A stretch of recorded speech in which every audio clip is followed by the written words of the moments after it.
హరీష్ బాబు గారు నాకు ఫోన్ చేసి రమ్మని చెప్పి నేను అనుకున్నా, అరే నితిన్ గడ్కరీ గారు ఢిల్లీ నుంచి వచ్చారు, కిషన్ రెడ్డి గారు ప్రత్యేకంగా పట్టుకొని వచ్చినకి ఒక్కటి 100 కోట్లు కాదు, 200 కోట్లు కాదు, 1000 కోట్లు కాదు, 2000 కోట్లు కాదు, ఎన్ని వేల కోట్లు, 6100 కోట్లు. ఎంత చెప్పాలి? ఎంత? మరి గిన్ని వేల కోట్ల రూపాయలు నితిన్ గడ్కరీ గారు మనకి ఇస్తే గిద్ద సప్పగా ఉంటుందా? నన్ను కేసీఆర్ మీటింగ్ అని ఇదోనా? రెండు చేతులు బయటకెత్తాలి. భారత్ మాతాకి చేతులు ఉన్న మాత్రం ఎన్నికెత్తలేరు. ఇంకా భారత్ మాతాకి, భారత్ మాతాకి, భారత్ మాతాకి జై శ్రీరామ్, జై శ్రీరామ్. గౌరవనీయులు సభాధ్యక్షులు, స్థానిక శాసనసభ్యులు అక్క లక్ష్మక్క గారు, ప్రజానాయకుడు, మనందరి నాయకుడు, యువ నాయకుడు, కాగజ్ నగర్, సిర్పూర్ కాగజ్ నగర్ ఎమ్మెల్యే సోదరుడు పాల్వాయి హరీష్ గారు, నేటి కార్యక్రమానికి విచ్చేసి ఈ ప్రాంతంలో 6100 కోట్ల రూపాయలతో అభివృద్ధి పనులకు శంకుస్థాపన చేసి జాతికి అనేక రోడ్లను జాతికి అంకితం చేయడానికి చూడండి గౌరవనీయులు, పెద్దలు, పూజ్యులు, కేంద్ర మంత్రివర్యులు శ్రీ నితిన్ గడ్కరీ గారికి, మనందరి నాయకుడు, మనందరి అభిమాన నాయకుడు, మనందరినీ ముందుకు నడిపించే నాయకుడు, భారతీయ జనతా పార్టీ రాష్ట్ర అధ్యక్షులు, కేంద్ర మంత్రివర్యులు గౌరవనీయులు శ్రీ జి కిషన్ రెడ్డి గారు, రాష్ట్రంలోని మంత్రివర్యులు గౌరవనీయులు శ్రీ కోమటిరెడ్డి వెంకటరెడ్డి గారు, మా అక్క సీతక్క గారు, గౌరవ పార్లమెంట్ సభ్యులు నగేష్ అన్న గారు, వంశీకృష్ణ గారు, వేదిక పడినటువంటి గౌరవ శాసనసభ్యులు, వివిధ ప్రజాప్రతినిధులు, అధికారులు, అనధికారులకు విచ్చేసిన మీ అందరూ కూడా హృదయపూర్వక నమస్కారాలు. గతంలో ఈ ఆదిలాబాద్ ఉమ్మడి జిల్లా అంటే అడవి ప్రాంతము, వెనుకబడిన ప్రాంతం అని చెప్పుకునే వాళ్ళం. ఇవాళ అందరికీ పొద్దున బయలుదేరిన కరీంనగర్ నుంచి మా ఆఫీసర్ వచ్చి రాత్రి వచ్చి చెప్పాడు, సార్ మార్నింగ్ 6 o'clock బయలుదేరాలి సార్, సిర్పూర్ కాగజ్ నగర్ పోవాలంటే 3.5 hours పడుతుంది సార్ అని చెప్పన్నాడు. నువ్వు ఎన్ని రోజులే పోకా అన్న, నేను చాలా రోజులే సార్ పోకా అన్నాడు. నువ్వు ఒక చాలా రోజులే, నేను మొన్న వేసిన 3.5 గంటలు అవసరం లేదు, గంటన్నరలో మనం పోతాం అని చెప్పి గంట ముందే మీకంటే ముందే వచ్చిండి. గతంలో హైదరాబాద్ నుంచి ఆదిలాబాద్ రావాలంటే పొద్దున బయలుదేరితే సాయంత్రం చేరుకుంటాం. ఇప్పుడు హైదరాబాద్ వాడితే మధ్యాహ్నంకే చేరుకునే ప్రయత్నం చేస్తున్నాం మనం. ఇట్లా 10 సంవత్సరాల క్రితం స్వాతంత్ర్యం వచ్చినప్పటి నుంచి 2014 వరకు ఈ తెలంగాణ రాష్ట్రంలో కేవలము 2500 కిలోమీటర్ల జాతీయ రహదారుల నిర్మాణం మాత్రమే జరిగింది. 2500 కిలోమీటర్లు. కానీ ఈ 10 సంవత్సరాల కాలంలో నరేంద్ర మోడీ గారి ప్రభుత్వం వచ్చిన తర్వాత శ్రీ నితిన్ గడ్కరీ గారి నేతృత్వంలో 2014 నుంచి ఇప్పటి వరకు దానికి రెట్టింపు 5100 కిలోమీటర్ల జాతీయ రహదారి నిర్మాణం జరిగిందంటే ఒక్కసారి ఆలోచించండి. వాళ్ళ దాని ఆదిలాబాద్ వెనుకబడిన ప్రాంతం కాదు, ఆదిలాబాద్ వెనుక పడేసిన ప్రాంతం.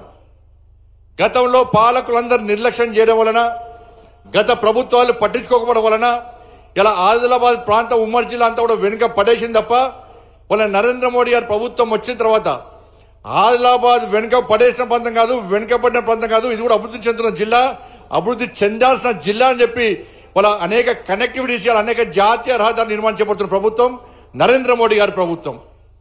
ఇవాళ 2014 నుంచి ఇప్పటి వరకు కూడా తెలంగాణ రాష్ట్ర అభివృద్ధికి నరేంద్ర మోడీ గారి ప్రభుత్వం అనేక రంగాలుగా సహకరిస్తున్నది. ఇవాళ కేవలం జాతీయ రహదారులకే 1,25,000 కోట్ల రూపాయలకి వచ్చిన ప్రభుత్వం నరేంద్ర మోడీ గారి ప్రభుత్వం. 1,25,000 కోట్లు. ఇలా రైల్వే అభివృద్ధి కానీ, రైల్వే నిర్మాణాలు కానీ, రైల్వే స్టేషన్ల అభివృద్ధి కానీ 32,000 కోట్ల రూపాయలను ఖర్చు పెట్టే ప్రభుత్వం నరేంద్ర మోడీ ప్రభుత్వం తెలంగాణ రాష్ట్రానికి మాత్రమే.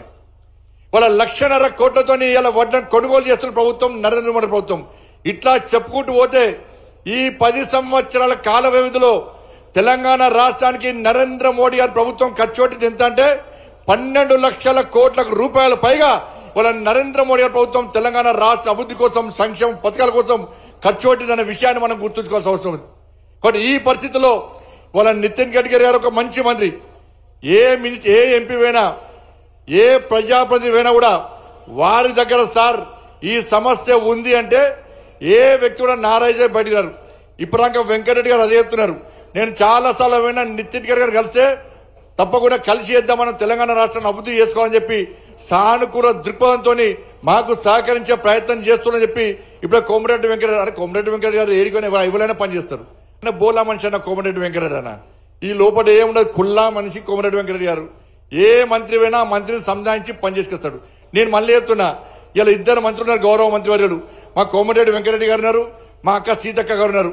ఇద్దరు ముఖ్యమైన మంత్రులు ఇక్కడ ఈ తెలంగాణ రాష్ట్రంలో కాంగ్రెస్ పార్టీ ప్రభుత్వంలో. గత ప్రభుత్వము నరేంద్ర మోడీ గారిని తిట్టడం, భారతీయ జనతా పార్టీని విమర్శించడం, కేంద్ర ప్రభుత్వాన్ని అప్రతిష్టపాలు చేయడం వలన తెలంగాణ రాష్ట్రం ఏ విధంగా ఇబ్బంది పడ్డదో, తెలంగాణ రాష్ట్రం అభివృద్ధికి ఏ విధంగా వెనుకకు పోయిందో ఒక్కసారి మనం ఆలోచించాల్సిన అవసరం ఉంది. ఎన్నికలప్పుడు మాత్రమే ఒకరికొకరు విమర్శ చేసుకోవాల్సిన అవసరం ఉంది. కానీ తెలంగాణ రాష్ట్రం అభివృద్ధి చెందాలంటే కేంద్ర రాష్ట్ర ప్రభుత్వాలు సీతక్క గారు చెప్పినట్టుగా రెండు జోడెత్తులాగా ముందుకు సాగుతూనే అభివృద్ధి సాధ్యం అన్న విషయాన్ని ఇవాళ ఇక్కడ పాలకులు కానీ అందరూ గుర్తుంచుకోవాల్సిన అవసరం ఉంది. కాబట్టి గతంలోగా మాదిరి కాకుండా ప్రతిసారి విమర్శలు చేయడం, ప్రతిసారి తిట్టుకునే ప్రయత్నాన్ని మనం బంద్ పెడదాం. మనం కలిసి అధికార పార్టీ, రాష్ట్రంలోని కాంగ్రెస్ పార్టీ ప్రభుత్వం, కేంద్రంలోని నరేంద్ర మోడీ ప్రభుత్వం మేము సహకరించడానికి సిద్ధంగా ఉన్నాం. నరేంద్ర మోడీ గారి ప్రభుత్వం తెలంగాణ రాష్ట్ర అభివృద్ధికి సహకరించడానికి సిద్ధంగా ఉంది.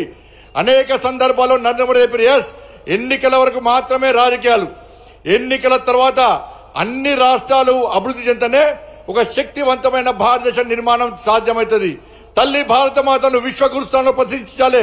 2047 వరకు ఈ భారత్ ను అఖండ భారత్ గా, అభివృద్ధి చెందిన భారత్ గా అగ్రదేశాల సరసన చేర్చాలని చెప్పి ఒక విశాల దృక్పథంతో, ఒక అంకురిత దీక్షతో ముందుకు సాగుతున్నటువంటి గొప్ప వ్యక్తి నరేంద్ర మోడీ గారు. కాబట్టి అది అభివృద్ధి సాధ్యం కావాలంటే ఈ దేశంలో ఉన్నటువంటి అన్ని రాష్ట్రాలు, అది బీజేపీ పాలిత రాష్ట్రమా, అది విపక్ష పార్టీ పాలిత రాష్ట్రమా కాదు, అన్ని రాష్ట్రాలు అభివృద్ధి చెందనే ఈ దేశం అభివృద్ధి చెందుతున్న విశ్వాసం, నమ్మకంతోని నరేంద్ర మోడీ గారి ప్రభుత్వం ఉంది. కాబట్టి ఈ తెలంగాణ రాష్ట్ర అభివృద్ధికి సహకరిస్తున్నాం, ఇంకా సహకరించి సిద్ధంగా ఉన్నాం.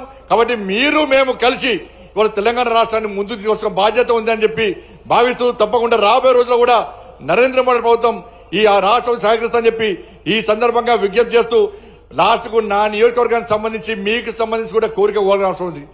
మా వెంకటరెడ్డి గారిని కోరుతున్నాను, దయచేసి వెంకటరెడ్డి గారు, వెంకన్న అన్న ఇప్పుడే నితిన్ గడ్కరీ గారు ప్రామిస్ చేసిన ఒకటి, హైదరాబాద్ మంచిర్యాల వరకు రాజీవ్ రహదారి ఉండే, అది నాగుపాము లెక్కున్నది, ఎటుపోతుందో తెలియదు. అది క్వాలిటీ లేకుండా పనులు చేసారు. దాన్ని గత ప్రభుత్వం కూడా, గత పాలకులు కూడా ఇది క్వాలిటీ లేకుండా పనిచేస్తున్నారని చెప్పి శాసనసభ కమిటీలు వేసారు, విచారణ కమిటీలు వేసారు. ఆ విచారణ కమిటీ 7 రోజులు క్వాలిటీ లేకుండా పనిచేశారు. వాళ్ళ ప్రజలు ఇబ్బంది పడుతున్నారు. ఇవాళ కేంద్ర ప్రభుత్వము అన్ని జిల్లా కేంద్రాలతో రాష్ట్ర రాజధాని హైదరాబాద్ కు కనెక్టివిటీ ఉండాలని చెప్పి 32 జిల్లాలతో జాతీయ రహదారులతో హైదరాబాద్ హెడ్ క్వార్టర్ కి వాళ్ళ దేశ రాజధానికి, రాష్ట్ర రాజధానికి కనెక్టివిటీ ఇచ్చిన వాళ్ళ. కాబట్టి హైదరాబాద్ నుంచి ఈ మంచిర్యాల వరకు రాజీవ్ రహదారి అవుతుందో అది గుంతలు పడి ఇబ్బంది పడే ప్రభావం ఉంది. కాబట్టి నేను కోమటిరెడ్డి వెంకటరెడ్డి గారికి విజ్ఞప్తి చేస్తున్నా, మీరు దయచేసి ముఖ్యమంత్రి గారితో మాట్లాడండి. ఆ కాంట్రాక్టర్ యొక్క సమస్యను పరిష్కరిస్తే దాన్ని జాతీయ రహదారిగా నిర్మాణం చేయడానికి ఇప్పుడే నితిన్ గడ్కరీ గారు ప్రామిస్ చేశారు. కాబట్టి మనందరికీ సౌలభ్యంగా ఉంటుంది. కాబట్టి దయచేసి ముఖ్యమంత్రి గారితో మాట్లాడి ఆ సమస్యను పరిష్కరించి కరీంనగర్, హైదరాబాద్ నుంచి మంచిర్యాల వరకు ఆ రాజీవ్ రహదారిని జాతీయ రహదారిగా నిర్మించడానికి సహకరించాల్సిగా కోరుతూ ఉదయమే ఇంత పెద్ద ఎత్తున తరలి వచ్చినటువంటి మీ అందరూ కూడా హృదయపూర్వక ధన్యవాదాలు తెలియజేస్తూ ముగిస్తున్నాను. భారత్ మాతాకి జై, జై శ్రీరామ్.